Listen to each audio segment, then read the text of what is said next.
What's up mga peeps? Nandito ako sa Team Fulero sa Makati City dito sa Vulcan Street at magpapalit tayo ng frame slider ng Kawasaki Bajaj RS200. Ayan, ito. Ayan. So magpapalit tayo ng frame slider. Magpapalit tayo ng yung heavy duty. So meron tayong mga nakaabang na nagpapagawa actually sa loob. Isang Z400, isang N400, tsaka itong nasa likod ko na R15. So medyo matagal pa tayo maghihintay dito. Anyway, pasok tayo sa loob para makita natin kung ano meron pa sa shop nila. And we'll see. Okay? I'll see you in a few minutes.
So nandito na tayo sa Team Fulero. Medyo natagalan at anyway, ikakabit na yung frame slider. Nandun na sa loob yung motor natin. And pasok tayo sa loob, okay?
papalitan natin yung mga bolts ng fairings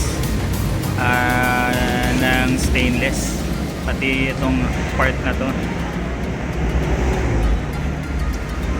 Papalitan natin yan after palitan yung bolts and yung slider. Papasilip natin to or papa-check natin to kasi umuuga siya, medyo umuuga. And then papalitan din yung clutch cable ng original parts, kasi replacement lang to, naputulan kasi ako. And ano pa ba, titingnan ko kung pwede ko na rin isabay ang chain oil nito.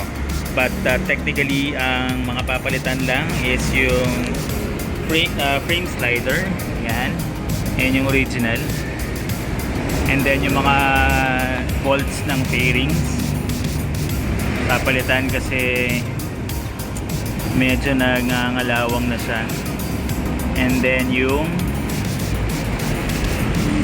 sa tambutso niya, ayan. Ayun, ayos, thank you. Sa fairings, ayan na. Dito, palitan natin stainless. Ayos. Kapag ako yata binigay nito.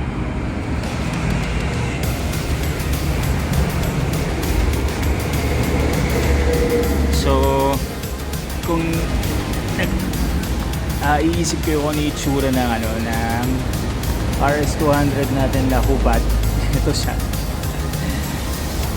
Ayan, dito kinakabit pala yung slider. Ayan. So, nilinisin pa rin to kasi nangangalawang. Ay, nako. And, kaka-refill ko nga lang pala kagabi ng coolant. So, ayun. After nito, papaliguan ko na rin to at madumi na. Anyway, babalikan ko kayo. So, stay tuned and papakita ko sa inyo kung ano yung magiging itsura niya. Alright?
siya, napalitan na yung mga bolts ng fairings.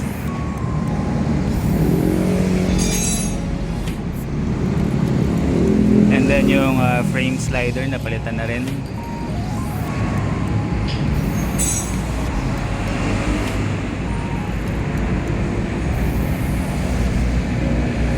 Ayan.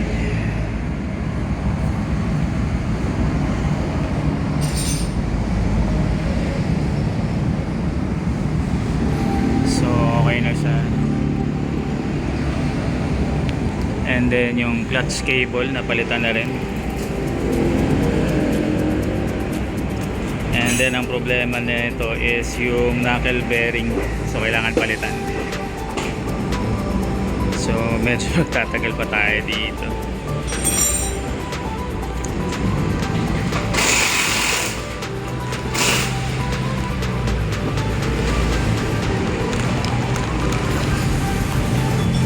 Ayun. So basically yun lang yung mga kailangan palitan.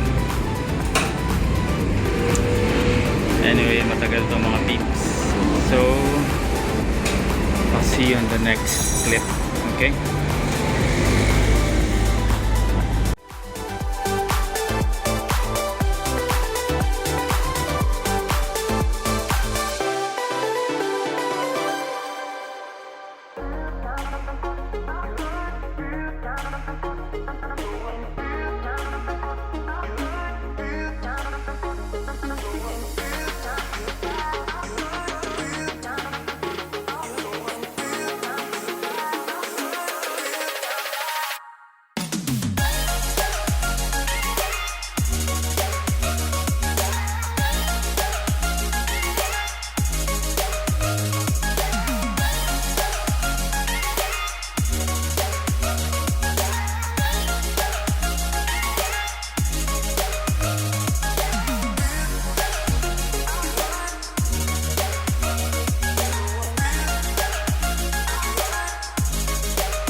That's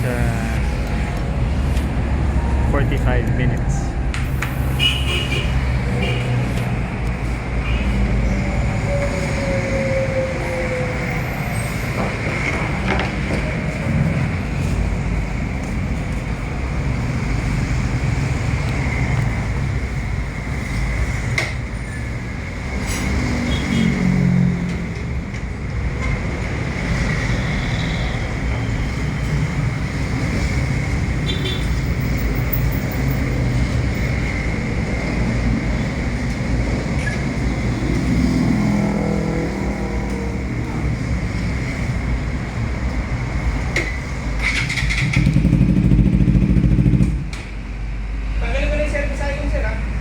Sige sir.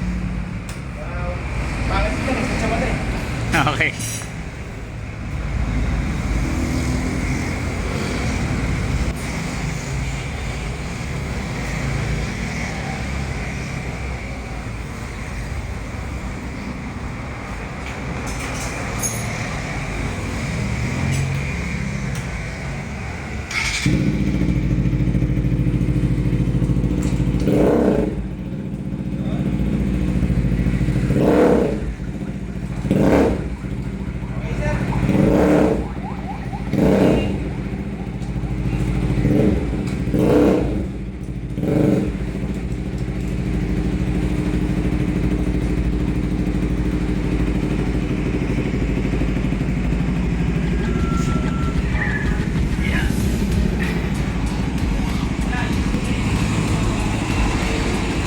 Yan, so okay na siya, napalitan na yung knuckle bearing, and then clutch cable napalitan na rin, and then yung frame slider napalitan na rin, and then yung bolts ng fairings napalitan na rin. So all goods na tayo.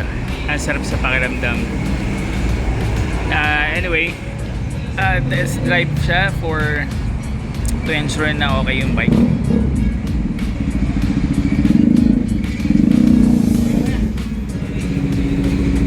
Ayos, payment na tayo mga tips.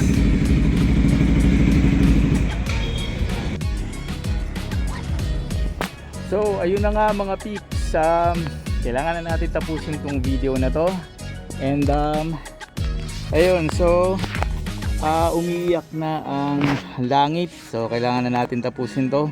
Anyway, okay naman na, napalitan na natin yung frame slider. Ayan. And then napalitan na rin natin yung mga bolts ng fairings. Ayan. And then napalitan na rin natin yung cable, clutch cable. And then yung knuckle bearing napalitan na rin natin. So okay na siya mga tips. Ayan. So kung nagustuhan nyo tong video na to, please don't forget to subscribe and like na rin. And then papakita ko na lang sa inyo yung next upgrade or change na gagawin natin sa ating RS200. Okay? Hopefully makapagbigay din ako ng full review regarding our Kawasaki Bajaj RS200. Okay, so see you on the next clip. Babush mga peeps.